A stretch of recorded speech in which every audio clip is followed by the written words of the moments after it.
اور اسی لیے رمضان میں زیادہ سے زیادہ صدقہ اور خیرات کرنا چاہیے۔ اللہ کے پیارے نبی صلی اللہ علیہ وسلم رمضان میں سب سے زیادہ صدقہ اور خیرات کرتے تھے۔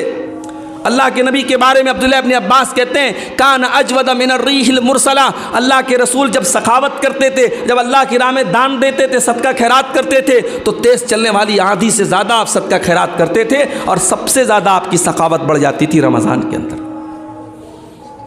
تو آنے والے رمضان میں ہم صدقہ خیرات بھی زیادہ زیادہ کریں۔ رمضان ہمیں ایک اور سبق دیتا ہے میرے بھائیو، اللہ کا ڈر کیا ہوتا ہے۔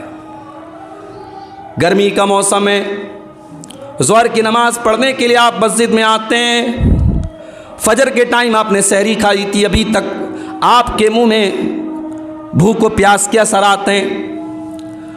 ظہر کا وضو کرنے کے لیے آپ نے نل کھولا، ٹھنڈا ٹھنڈا پانی آپ کے حلق کے اندر جا رہا ہے، آپ کے منہ کے اندر جا رہا ہے۔ اس پانی کے 2-4 قطرے آپ اگر اپنی حلق کے اندر اتار لیں، کون دیکھنے جاتا ہے، کون ریکارڈ کرنے جاتا ہے؟ میرے پیارے بھائیوں، وہ کون سی طاقت ہے سخت پیاس کے باوجود اور گرمی کے موسم کے باوجود اس پانی کو جو آپ کے منہ میں جا رہا ہے، اس کو حلق کے نیچے اتارنے سے کون سی طاقت روک رہی ہے؟ اسی طاقت کا نام تقویٰ ہے، اسی طاقت کا نام اللہ کا ڈر ہے۔ روزہ ہمارے دل میں اللہ کا ڈر پیدا کرتا، اللہ کا تقویٰ پیدا کرتا ہے۔ روزہ ہمیں یہ سکھاتا ہے کہ اگر اللہ کے حکم پر ہم حلال چیزوں کو چھوڑ سکتے ہیں، کھانا حلال ہے، پانی حلال ہے، بیوی حلال ہے، اور حلال چیزوں کو اگر اللہ کے لیے چھوڑ سکتے ہیں تو سگریٹ کو کیوں نہیں چھوڑ سکتے؟ شراب کو کیوں نہیں چھوڑ سکتے؟ گٹکھا کو کیوں نہیں چھوڑ سکتے؟ کھینی کو کیوں نہیں چھوڑ سکتے؟ گالی گلوچ کو کیوں نہیں چھوڑ سکتے؟ حرام کام کو کیوں نہیں چھوڑ سکتے؟ جس اللہ کے حکم پر ہم 1 مہینہ حلال چھوڑ سکتے ہیں، حرام بھی چھوڑ سکتے ہیں میرے پیارے بھائی۔ اس لیے کبھی رمضان کو بوجھ مت سمجھنا۔ بعض لوگ رمضان کو بوجھ سمجھتے ہیں، رمضان شروع ہو جاتا ہے تو کہتے ہیں ارے یار ابھی تو 5واں روزہ چل رہا، ابھی تو 25 دن باقی۔ معاف کرنا میرے بھائیوں، یہ مومن کی نشانی نہیں ہے، یہ منافق کی نشانی ہے جو رمضان کو اپنے اوپر بڑا بھاری سمجھتا ہے۔ اللہ کے نبی جب رمضان آتا تھا اپنے صحابہ کو ویلکم استقبال کرتے تھے رمضان کا، اور اپنے صحابہ کو خوشخبری دیتے تھے۔ اللہ کے نبی جب رمضان کا مہینہ آتا تھا خطبہ دیتے تھے، اور خطبے میں کہتے تھے اتاکم رمضان، اے میرے صحابہ رمضان کا مہینہ آ چکا ہے، وہ مہینہ آ چکا ہے جس میں جنت کے دروازے کھول دیے جاتے ہیں، جس میں جہنم کے دروازے بند کر دیے جاتے ہیں، جس میں سرکش شیاطین کو قید کر دیا جاتا ہے، جس میں ایک رات ایسی ہے جو 1000 مہینے سے افضل ہے۔ اللہ کے پیارے نبی خوش ہوتے تھے۔ اور ایک بات اور یاد رکھیے، رمضان میں آپ جب روزہ رکھیں، رمضان میں جب آپ تراویح کی نماز پڑھیں، رمضان میں جب بھی آپ کوئی نیکی کا کام کریں، 2 چیزیں ہمیشہ یاد رکھیے گا میرے بھائیوں، 2 چیزیں آپ کے اندر ہمیشہ ہونی چاہیے، ورنہ روزے کا کوئی مطلب نہیں، تراویح کا کوئی مطلب نہیں۔ اللہ کے نبی فرماتے ہیں من صام رمضان ایمانا واحتسابا غفر له ما تقدم من ذنبه، جس نے رمضان کا روزہ رکھا ایمان کے ساتھ اور ثواب کی نیت کے ساتھ۔ یہ نیت نہ ہو کہ صاحب ہمیں بھوکے رہنا ہے، ہماری صحت اچھی ہو جائے، ہماری کیلوری کم ہو جائے، ہمارا وزن کم ہو جائے۔ آپ کو ایمان رکھنا ہے کہ یہ روزہ اللہ نے فرض کیا ہے، اس تراویح کا حکم رسول نے دیا ہے، اس جو ہے تلاوت کا حکم اللہ نے دیا ہے۔ آپ کو ایمان رکھنا ہے اور ثواب کی امید رکھنا ہے۔ یہ 2 چیزیں یاد رکھیے گا۔ اگر یہ 2 چیزیں ہیں، ایمان ہے اور ثواب کی امید ہے، تو آپ کو تراویح کی نماز بھاری نہیں لگے گی، آپ کو روزہ بھاری نہیں لگے گا، آپ کو قرآن کی تلاوت بھاری نہیں لگے گی۔ رمضان میں قرآن کثرت سے پڑھا کرو میرے بھائی۔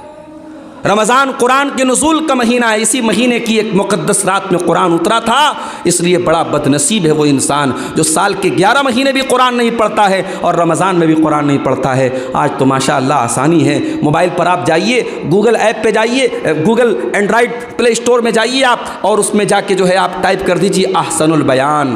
احسن البیان اردو کی بڑی اچھی تفسیر ہے، ٹرانسلیشن اور ترجمے کے ساتھ، تفسیر کے ساتھ آپ کے موبائل پر آ گئی۔ اب آپ قرآن بھی پڑھ رہے ہیں، ساتھ میں ترجمہ بھی پڑھ رہے ہیں، ساتھ میں تفسیر بھی پڑھ رہے ہیں۔ ہاں اگر آپ ترجمے کے بغیر بھی قرآن پڑھیں گے، صرف قرآن پڑھیں گے، اس کا بھی آپ کو ثواب ملے گا۔ قرآن پڑھنے والا کبھی نقصان میں نہیں رہتا ہے، ایک ایک حرف پر 10 نیکی ملے گی میرے بھائیوں۔ رمضان میں کثرت سے آپ قرآن پڑھیں۔ اسی طریقے سے رمضان میں ایک کام اور کریں، ڈیلی کوشش کریں جب افطار کرنے کے لیے بیٹھیں، کسی دوست کو، کسی رشتہ دار کو، کسی ساتھی کو، کسی بھی پڑوسی کو اپنے ساتھ افطار میں آپ بٹھا لیں۔ اس کا کیا ثواب ہے؟ اللہ کے رسول صلی اللہ علیہ وسلم فرماتے ہیں من فطر افطر صائما، جس نے کسی روزے دار کو افطار کرایا، کان لہ مثل اجر الصائم، تو جتنا ثواب روزہ رکھنے والے کو ملا۔ اے ہوا، میں نے تم کو منع کیا تھا اس پیڑ کے قریب نہ جانا، تم نے پیڑ کو کیوں کھایا؟ اے آدم، اے ہوا، تم نے بہت غلط کام کیا، میں نے بتایا تھا شیطان تمہارا بہت بڑا دشمن ہے، پھر بھی تم شیطان کی چال میں آ گئے۔ اب حضرت آدم کو احساس ہوا، حضرت ہوا کو احساس ہوا کہ ہم سے غلطی تو بہت بڑی ہو گئی۔ اب دونوں نے اللہ کی بارگاہ میں ہاتھ اٹھایا، قالا ربنا ظلمنا انفسنا وان لم تغفر لنا وترحمنا لنکونن من الخاسرین۔ دونوں نے پکارا، اے ہمارے پروردگار، ہم نے یہ غلطی کر کے اپنے اوپر بہت بڑا ظلم کر لیا، بہت بڑا اتیاچار کر لیا۔ ایک نکتہ بتاؤں، ایک پوائنٹ بتاؤں، کوئی گناہ کرنے والا کسی اور پر ظلم نہیں کرتا ہے، سب سے پہلے وہ اپنے اوپر ظلم کرتا ہے۔ جو حرام کام کرتا ہے، جو زنا کرتا ہے، جو شراب پیتا ہے، جو جوا کھیلتا ہے، جو نماز نہیں پڑھتا ہے، جو اللہ کو ناراض کرنے والا کوئی بھی کام کرتا ہے، وہ سب سے پہلے اپنے اوپر اتیاچار کرتا ہے، اپنے آپ کو ہلاکت میں ڈالتا ہے۔ ہمارے باپ آدم کی دعا ہمیں یہ سبق دے رہی ہے، ربنا ظلمنا انفسنا، اے ہمارے پروردگار، ہم نے اپنے جان کے اوپر ظلم کیا ہے، وَإِن لَّمْ تَغْفِرْ لَنَا وَتَرْحَمْنَا، اور اے اللہ اگر تو نے ہمیں معاف نہ کیا اور تو نے ہم کو نہیں بخشا، تو نے ہم پر رحم نہ کیا، لَنَكُونَنَّ مِنَ الْخَاسِرِينَ، اے اللہ ہم سے زیادہ خسارے والا، ہم سے زیادہ نقصان والا کوئی نہیں ہوگا۔ اللہ نے توبہ قبول کی۔ دیکھو، غلطی تو ابلیس نے بھی کی تھی۔ اللہ نے ابلیس سے کہا تھا آدم کو سجدہ کرو، ابلیس نے کہا میں نہیں کروں گا، ابلیس نے سجدہ نہیں کیا۔ غلطی ابلیس نے بھی کی، غلطی آدم نے بھی کی، مگر ابلیس کا طریقہ یہ ہے کہ غلطی کر کے ڈھٹائی کرو، چوری کر کے سینہ زوری کرو، گناہ کر کے گناہ کی دلیل دو، اور آدم کا طریقہ یہ ہے گناہ ہو جائے، غلطی ہو جائے، خطا ہو جائے، اللہ سے معافی مانگ لو۔ میرے بھائیو، اب جو آدم کی اولاد ہے، جو آدم سے اپنا رشتہ جوڑتا ہے، اس سے اگر کبھی گناہ ہو جائے تو وہ توبہ کر لے۔ اسی لیے اللہ کے پیارے نبی فرماتے ہیں، کل بنی آدم خطاء وخیر الخطائین التوابون، اے آدم کی اولاد، تم سب کے سب گنہگار ہو، تم سب کے سب خطا کار ہو۔ آدم کا ہر بیٹا خطا کار ہے، ہوا کی ہر بیٹی خطا کار ہے۔ اگر کوئی کہتا ہے صاحب، مولوی صاحب میں نے آج تک کبھی کوئی گناہ نہیں کیا ہے، جھوٹ بول رہا ہے، کوئی یہ دعویٰ کر ہی نہیں سکتا اس نے کبھی کوئی گناہ نہیں کیا۔ ہر انسان کے دامن پہ کچھ نہ کچھ دھبے ضرور ہیں میرے بھائی، یہ الگ بات ہے۔ کسی کے دھبے نظر آتے ہیں اور کوئی چمکیلا کپڑا پہن کے اور وائٹ کلر کا کرتا پہن کے اور بہترین ٹوپی لگا کے نکلتا ہے، اس کا کپڑا اور اس کا اجلا کپڑا اس کے دامن کے سیاہ اس کے کارناموں کو چھپا لیتا ہے، مگر دامن سب کا گندا ہے میرے پیارے بھائیوں۔ اللہ کے نبی کہہ رہے ہیں آدم کے تمام بیٹے خطا کار ہیں، لیکن ہاں سب سے بہترین خطا کار وہ ہے التوابون، جو خوب توبہ کرتا ہو، جو خوب اللہ سے معافی مانگتا ہو۔ میرے پیارے ساتھیوں، گناہ ہو سکتا ہے، گناہ کرنے کے بعد انسان کو توبہ کر لینی چاہیے۔ جانتے ہو، گناہوں کی وجہ سے دنیا میں جتنی قومیں تباہ ہوئیں، سب گناہ کی وجہ سے تباہ ہوئیں۔ قوم عاد کا نام سنا ہے؟ ارے آج یہ دنیا کی وہ طاقتیں جو غریب مجبوروں کو مار رہی ہیں، بے قصوروں کو مار رہی ہیں، جا کے بتا دو ان سے کبھی دنیا میں کوئی قوم عاد بھی آئی تھی؟ ایسی قوم تھی کہ بڑے بڑے پہاڑوں کو کاٹ کے مکان بناتی تھی، اور قوم عاد کے لوگ کہتے تھے من اشد منا قوہ، ہم سے پاورفل کوئی نہیں ہے، ہم سے طاقتور کوئی نہیں ہے، ہم سے شکتیشالی کوئی نہیں ہے۔ جانتے ہو اللہ نے انجام کیا کیا؟ فَأَمَّا عَادٌ فَأُهْلِكُوا بِالطَّاغِيَةِ، اللہ نے ایسا عذاب بھیجا کہ آسمان سے قوم عاد کے اوپر ایسی چنگھاڑ کی آواز آئی، ایسی آواز آئی، ان آواز کو سن کر کے ان کے کان کے ساتھ ساتھ ان کے دل بھی پھٹ گئے، ان کے کلیجے پھٹ گئے اور وہ وہیں پر مر گئے۔ ایسی آواز آئی آسمان سے، اپنے آپ کو طاقتور کہنے والے قوم عاد، ان کے کلیجے پھٹ گئے اور وہ مرے پڑے رہ گئے۔ وَأَمَّا ثَمُودُ فأهلكوا وأما عاد فأهلكوا بريح صرصر عاتية سخرها عليهم 7 ليال و8 أيام حسوما فترى القوم فيها سرعا. قوم سمود کے اوپر عذاب آیا، آسمان سے آواز آئی، اور قوم عاد کے اوپر کیا عذاب آیا؟ اللہ نے 8 دن لگاتار ایسی ہوا چلائی، پٹک پٹک کے اللہ نے مارا، اور قوم عاد کے لوگ زمین پہ ایسے مرے پڑے تھے، ان کی کھوپڑی الگ ہے، ان کا دھڑ الگ ہے، ان کا سر الگ ہے. اللہ کہتا ہے کھجور کے سڑے ہوئے تنوں کی طرح زمین پہ پڑے تھے. یہ انجام قوم عاد کا ہوا. کیوں ہوا میرے بھائی؟ انہوں نے اللہ کو ناراض کیا تھا، انہوں نے گناہ کیا تھا. قوم سمود کا یہ انجام کیوں ہوا؟ انہوں نے حضرت شعیب کی، انہوں نے حضرت صالح کی نافرمانی کی تھی، اور اللہ کے حکم سے جو اونٹنی آئی تھی اس اونٹنی کو انہوں نے قتل کر دیا تھا. جب جب دھرتی پر پاپ ہوا ہے، جب جب دھرتی پر گناہ ہوا ہے، دھرتی پر اللہ کا عذاب آیا ہے. اور آگے بڑھیے، حضرت لوط علیہ السلام کی قوم کی حالت دیکھیے. یہ آنے والے مسافروں کو لوٹ لیا کرتے تھے، یہ ڈاکہ ڈالا کرتے تھے، اور یہ اپنی عورتوں کے بجائے مرد مرد کے ساتھ اپنی شہوت پوری کرتا تھا، مرد مرد سے جسمانی تعلق قائم کرتا تھا. یہ اغلام بازی کیا کرتے تھے، یہ لونڈے بازی کیا کرتے تھے، یہ مرد مرد کے ساتھ ناجائز کام کیا کرتا تھا. آج بھی سماج میں یہ گندا کام کرنے والے کان کھول کر کے سن لے، اغلام بازی کرنے والا یہ زنا کاری سے بڑا گناہ کرتا ہے. زنا کاری کرنے والا غلط کر رہا ہے، مگر اغلام بازی کرنے والا بہت غلط کام کر رہا ہے، وہ اللہ کے عذاب کو دعوت دے رہا ہے.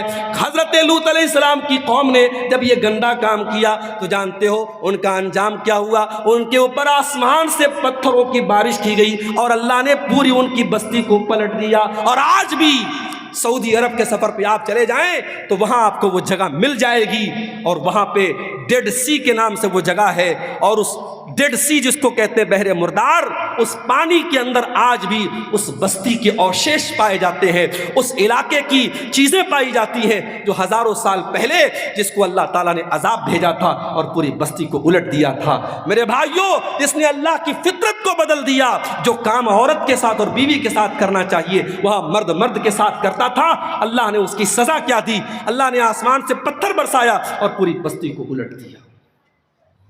اور آگے بڑھیے، شعیب علیہ السلام کو دیکھیے، ان کی قوم کیا کرتی تھی؟ 420 کرتی تھی، اپنے ترازو میں ڈنڈی مارا کرتی تھی، اور 1 کلو سامان دینا ہوتا تھا تو 900 گرام دیا کرتی تھی، ناپ تول میں کمی کیا کرتی تھی، 420 کیا کرتی تھی. اللہ نے حضرت شعیب علیہ السلام کی قوم پر آسمان سے ایسی بدلی بھیجی، ان کو جب بارش تھم گئی اور گرمی لگنے لگی اور آسمان میں بدلی نظر آئی، ان کو لگا کہ بارش ہوگی، وہ جلدی سے بدلی کے نیچے جا کے کھڑے ہو گئے، اور بدلی سے آگ برسنے لگی اور پوری بستی کا کام ختم ہو گیا. اللہ تعالیٰ نے ایسا عذاب بھیجا حضرت شعیب کی قوم کے اوپر. میرے بھائیوں، اتہاس بتاتا ہے، قوموں کی تاریخ بتاتی ہے، جب جب دھرتی پر اللہ کی نافرمانی ہوئی ہے، گناہ ہوا ہے، اللہ کا عذاب آیا ہے.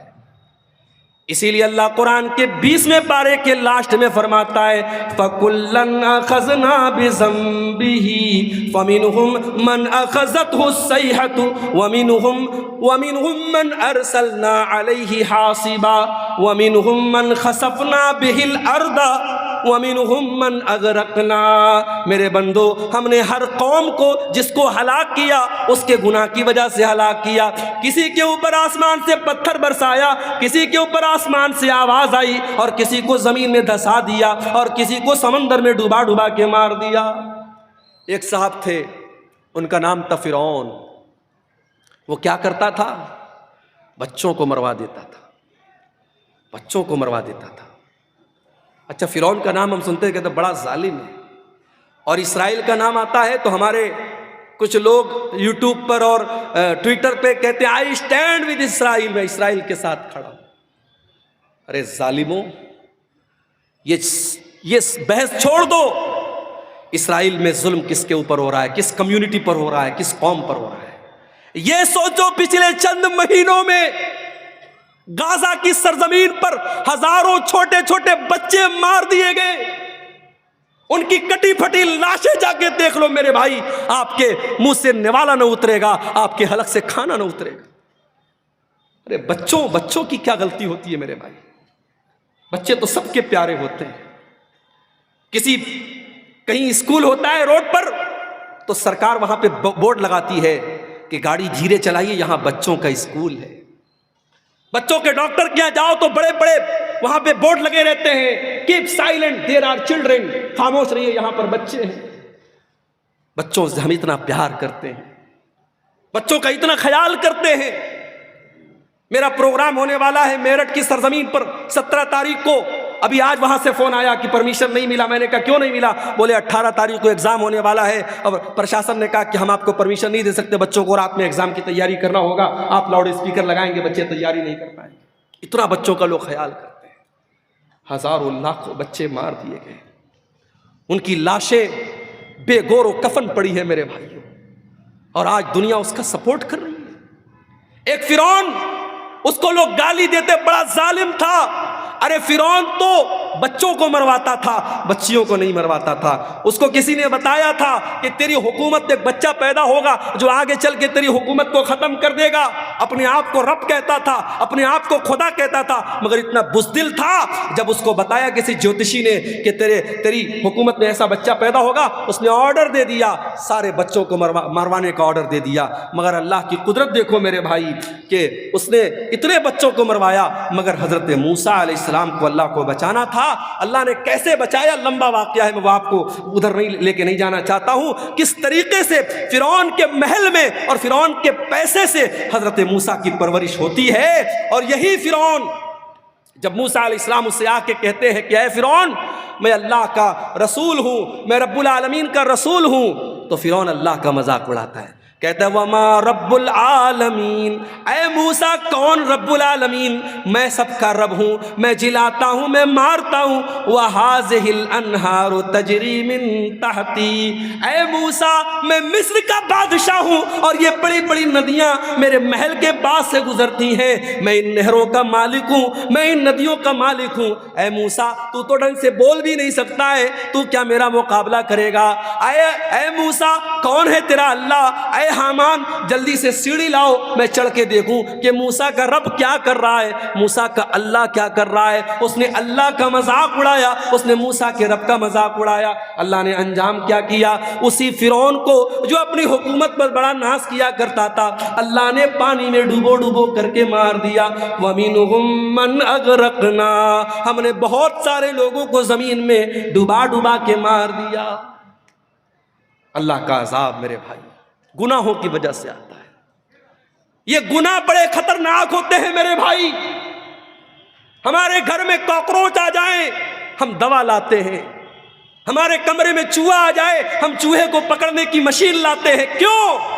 کیونکہ ہم یہ مانتے ہیں کہ ہمیں نقصان پہنچا رہا ہے. یہ چوہے ہمارے کھانے پینے کی چیزوں کو کتر جائیں گے، ہمارے کپڑوں کو برباد کر دیں گے، ہم ان کے لیے انتظام کرتے ہیں. میرے بھائی ہم چوہوں کو بھگانے کا انتظام کرتے ہیں، ہم کیڑوں کو بھگانے کا انتظام کرتے ہیں، ہم مچھروں کے لیے مچھردانی کا انتظام کرتے ہیں. اور دنیا کی سب سے خطرناک چیز ہے گناہ. ہم گناہ سے بچنے کی کوئی کوشش نہیں کرتے. سب سے خطرناک چیز ہے گناہ میرے بھائی. اور جانتے ہو گناہ کا اثر باڈی پر بعد میں پڑتا ہے، گناہ کا اثر سب سے پہلے دل پر پڑتا ہے. اور نوٹ کر لو میری بات، میں نوجوانوں سے کہنا چاہتا ہوں کبھی خوبصورتی پر ناز مت کرنا، کبھی اپنے حسن پر ناز مت کرنا. اللہ کو خوبصورتی اور حسن سے مطلب نہیں ہے، اللہ کو تمہارے دل سے مطلب ہے. ان اللہ لا ينظر الى صورکم واجسامکم، اللہ کے نبی فرماتے ہیں اللہ تمہارے چہروں کو نہیں دیکھتا ہے، اللہ تمہارے جسم کو نہیں دیکھتا ہے، اللہ تمہارے دل کو دیکھتا ہے. اسی لیے اللہ کے نبی فرماتے ہیں انسان کی باڈی میں، انسان کے شریر میں ایک حصہ ایسا ہے اذا صلحت صلح الجسد کلہ، اگر وہ صحیح ہے تو انسان کی باڈی صحیح ہے، اگر وہ گڑبڑ ہے تو انسان کی باڈی گڑبڑ ہے. الا وہی القلب، اللہ کے نبی اپنے سینے کی طرف اشارہ کر کے فرماتے ہیں او لوگوں وہ دل ہے، وہ دل ہے، وہ دل ہے. دل کا درست ہونا بڑا ضروری ہے.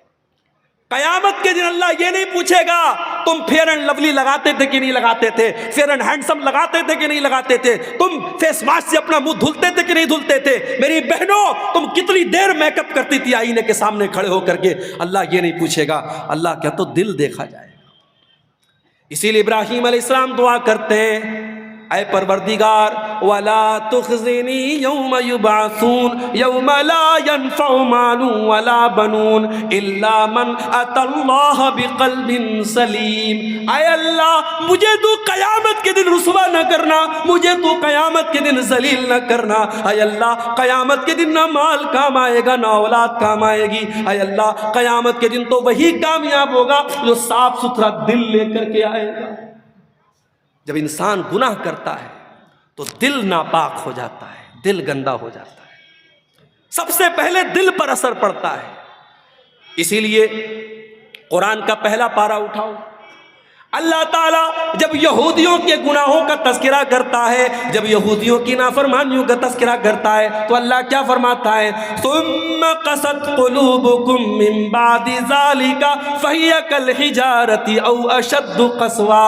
اے یہودیوں تم نے اتنے گناہ کیے، تم نے اتنی نافرمانیاں کی کہ تمہارے دل تو پتھروں سے بھی زیادہ سخت ہو گئے۔ وَإِنَّ مِنَ الْحِجَارَةِ لَمَا يَتَفَجَّرُ مِنْهُ الْأَنْهَارُ۔ ارے پتھر تو کچھ ایسے بھی ہوتے ہیں پتھر کے اندر سے نہر جاری ہونے لگتی ہے۔ وَإِنَّ مِنْهَا لَمَا يَشَّقَّقُ فَيَخْرُجُ مِنْهُ الْمَاءُ۔ ارے پتھر تو کچھ ایسے بھی ہوتے ہیں پتھر میں سے سوراخ ہو جاتا ہے، پتھر میں سے پانی نکلنے لگتا ہے۔ وَإِنَّ مِنْهَا لَمَا يَهْبِطُ مِنْ خَشْيَةِ اللَّهِ۔ اور پتھر تو کچھ ایسے بھی ہوتے ہیں جو اللہ کے خوف سے جھک جاتے ہیں، مگر انسان کا دل جب سخت ہو جاتا ہے تو پتھر سے بھی زیادہ کٹھور ہو جاتا ہے۔ گناہ سے بچاؤ میرے بھائی اپنے آپ۔ گناہ انسان کے دل کو سخت بنا دیتا ہے، اور یاد رکھو جب گناہ کرتے کرتے انسان کا دل سخت ہو جاتا ہے، پھر عبد الغفار صاحب 1.5 گھنٹے تقریر کریں، مولانا جرجیت صاحب 2 گھنٹے تقریر کر لیں، مولانا معراج ربانی صاحب 3 گھنٹے تقریر کر لیں، کوئی دنیا کا بڑا سے بڑا عالم آ جائے اور تقریریں کرتا رہے، دل کی دنیا نہیں بدلتی ہے، کیونکہ دل کالا ہو چکا ہے میرے پیارے۔ اللہ کے پیارے نبی فرماتے ہیں جب بندہ کوئی گناہ کرتا ہے نُقِطَتْ فِي قَلْبِهِ نُقْطَةٌ سَوْدَاء، اس کے دل کے اوپر ایک کالے رنگ کا دھبا ڈال دیا جاتا ہے، اس کے دل پر ایک کالے رنگ کا دھبا پڑ جاتا ہے۔ اگر بندہ توبہ کر لیتا ہے اور معافی مانگ لیتا ہے اللہ تعالیٰ سے، اللہ اس دھبے کو اریز کر دیتا ہے، اسے مٹا دیتا ہے، اسے صاف کر دیتا ہے۔ لیکن اگر بندہ دوبارہ گناہ کرتا ہے ایک اور دھبا اس کے دل پہ ڈال دیا جاتا ہے، جب گناہ پر گناہ کرتا چلا جاتا ہے حتیٰ تعلو قلبہ، یہاں تک کہ پورا کا پورا دل کالا ہو جاتا ہے۔ اور جب دل کالا ہو جاتا ہے تو اللہ کے نبی فرماتے ہیں پھر دل کے اوپر ایک کور چڑھ جاتا ہے، ایک لیئر چڑھ جاتی ہے، اور یہ وہی لیئر ہے جس کا تذکرہ قرآن کے 30ویں پارے میں اللہ فرماتا ہے کلا بل ران علی قلوبہم ما کانوا یکسبون۔ میرے بندو تمہارے گناہوں کی وجہ سے تمہارے دلوں کے اوپر پردہ پڑ جاتا ہے۔ گناہوں سے اپنے آپ کو بچاؤ میرے بھائی۔ اور جانتے ہو گناہ کا ایک نقصان اور ہے، گناہ کرنے سے انسان کی روزی روٹی پر بھی اثر پڑتا ہے۔ دکان اچھی نہیں چل رہی ہے، کاروبار میں مندی ہو رہی ہے، جو بزنس میں ہاتھ لگا رہے ہو بزنس صحیح طریقے سے نہیں چل رہا ہے، ذرا غور کر لینا، ذرا جائزہ لے لینا، ذرا دھیان دینا، کہیں کوئی گناہ تو نہیں کر رہے ہو، رات میں بیٹھ کے شراب تو نہیں پی رہے ہو، کہیں زناکاری میں تو نہیں لگے ہو، کسی ناجائز لڑکی کے ساتھ کہیں ناجائز تعلق تو نہیں قائم کر کے رکھا ہے، کہیں موبائل پر کسی سے گندی چیزیں تو نہیں شیئر کر رہے ہو۔ اگر کوئی گناہ کر رہے ہو تو آپ کی روزی روٹی پر بھی اس کا اثر پڑے گا۔ اللہ قرآن میں کہتا ہے ضرب اللہ مثلا قریۃ کانت آمنۃ مطمئنۃ یاتیہا رزقها رغدا من کل مکان۔ اللہ تعالیٰ مثال دے رہا ہے ایک بستی کی، بستی بڑے چین سے بڑے امن سے رہا کرتی تھی، اور بستی والے چین سے کھاتے پیتے تھے۔ فَأَذَاقَهَا اللَّهُ لِبَاسَ الْجُوعِ وَالْخَوْفِ بِمَا كَانُوا يَصْنَعُونَ۔ جب بستی والوں نے گناہ کرنا شروع کیا اللہ نے روزی روٹی کا راستہ بند کر دیا، اور اس بستی کے لوگ بھوکے مرنے لگے۔ آپ کہتے ہیں مولوی صاحب ہمارے یہاں سیلاب آ جاتا ہے، باڑھ آ جاتی ہے، کھیتی برباد ہو جاتی ہے۔ قرآن کہتا ہے ذرا اپنے اعمال کا جائزہ لے، ذرا اپنے کرتوتوں کا جائزہ لے، جب تو گناہ کرے گا تو تیری روزی روٹی پر بھی اثر پڑے گا۔ اب یہاں ایک سوال پیدا